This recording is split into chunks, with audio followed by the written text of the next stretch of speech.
ঝলমলে দুপুরে সিলেট আন্তর্জাতিক স্টেডিয়ামে ফাইনাল। সদেরেক দর্শক আর কর্মব্যস্ত মঙ্গলবারে এনসিএল টি-20-র শেষ ম্যাচে ঠিক শুরুর মতোই দেখা যায়নি খুব বেশি আগ্রহ।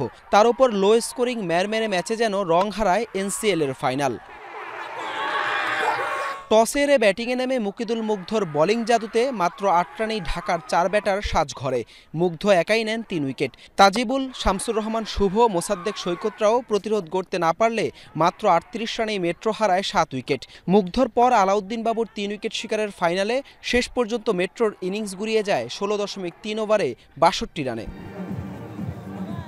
সহজ লক্ষ্য তাড়া করতে নেমে একই চিত্র রংপুরের ব্যাটিংয়ে। ১৪ রানের ওপেনিং জুটির পর ১৮ রানেই নেই ৪ উইকেট। যদিও পঞ্চম উইকেটে ২৪ রানের জুটি প্রাথমিক ধাক্কা সামলে রংপুরের জন্য ম্যাচটা সহজ করে দেয়। আরিফুল ১৪ রানে ফিরলেও শেষ পর্যন্ত আনামুল আর তানবীর হায়দারের ব্যাটে ৫ উইকেটের জয়ে চ্যাম্পিয়ন হয় রংপুর বিভাগ। সংক্ষিপ্ত শিডিউলে টানা ম্যাচ হওয়ায় শেষ দিকে দেখতে হয়েছে লো স্কোরিং ম্যাচ। সিলেটের মূল মাঠে বাংলাদেশ আয়ারল্যান্ড নারী সিরিজ সহ ২০ দিনের ব্যবধানে ছিল ২০ ম্যাচ।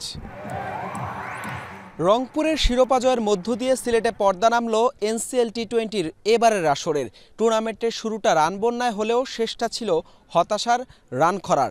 যদিও দারুণ পারফরমেন্সে টুর্নামেন্ট জুড়ে অনেকেই ছিলেন ছন্দে, দেখিয়েছেন আশার আলো। তবে সেই আলোটা বড় মঞ্চে প্রজ্বলিত করতে পারে কিনা সেটা এখন দেখার অপেক্ষা। হাসান আল মারুফ, যমুনা স্পোর্টস, সিলেট আন্তর্জাতিক স্টেডিয়াম, সিলেট।